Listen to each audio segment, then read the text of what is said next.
Գագիկ Ծառուկյանի այցը լոռի շարունակվում է, ջրաշենցիների հետ է հաջորդ հանդիպումը։ Այցի հենց սկզբում բնակիչներից մեկը հայտնում է հատիսի գագաթ բարձրանալու և Հիսուս Քրիստոսի արձանի կառուցման ազգային նախաձեռնությանը մասնակցելու մասին։ Մեր եղբայրը ցանկացավ ինքը գա բարձրանա վերև, ով կցանկանա, ես կազմակերպեմ, ձեզ կբարձրացնեմ վերև, որ մի քարը դուք դնեք, որ ձեր թոռները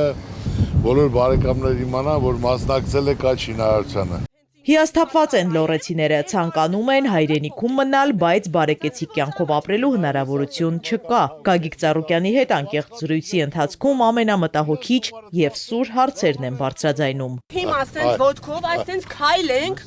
թե գյուղում ճանապարհ գոյություն չունի, գյուղում ոռոգման ջրերի արխ գոյություն չունի, գյուղում մաքրասիրություն ընդհանրապես գոյություն չունի, բայց եթե գնում ասում ենք, որ այս բանը սենց է, մենք այդ հարկը վճարում ենք, մենք այդ ամեն ինչը անում ենք, ում դիմենք, ասում է ծրագիր չկա։ Իրանց երրորդ ամսվա ասֆալտը գոյություն չունի, մանկապարտեզ չկա, կուլտուրայի տուն չկա, ոչ մի բան չկա։ Ընդունում է, լրիվ հասկանում եմ, գիտեմ, այս սխալ նշանակումներից, սկսած նախարարներից, սկսած մարզպետներից, որոնք պետք է լինեն բանիմաց, արդյունավետ, որ այդ մարդը տիրապետում է ոլորտը, որ կարողանա հարցերը կարգավորի։ Իրար հետ քննարկեք, թեկուզ գյուղապետա, թեկուզ մարզպետա, թեկուզ պատգամավորը, ով կարանի, ով կյանքի փորձ ունի, ով այրա խոսքը գործ դարձրե, կամ ինատ է կանում չեք գնում ընտրության, իմ համար միևնույնն է, ես չեմ գնում։ Եկու ցավը տանեմ, չես գնում, դու պետք է գնաս։ Գնաց քո երեխայի ապագայի հարցը կարգավորես։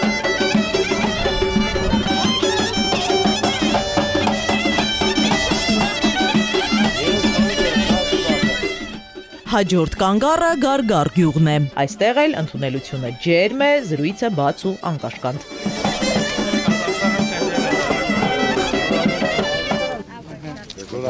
Պարոն Ծառուկյան, մենք շատ ուրախ ենք, որ դուք եկաք մենք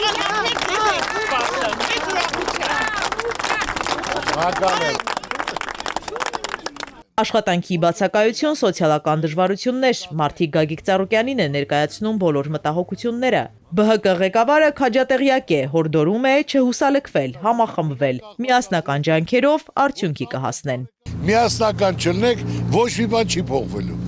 Ու պետք է մասնակցեք ընտրությանը։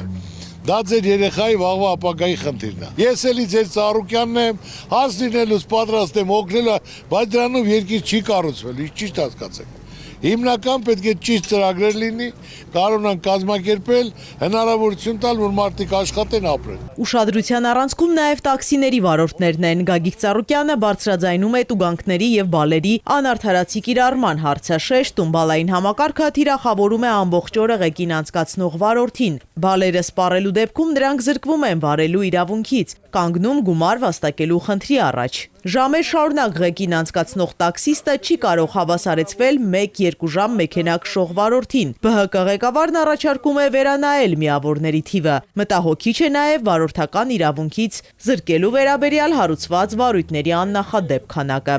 Այսօր սա հարկեր, տուրքեր, բուրկահար, տուգանքներ, շտրաֆներ,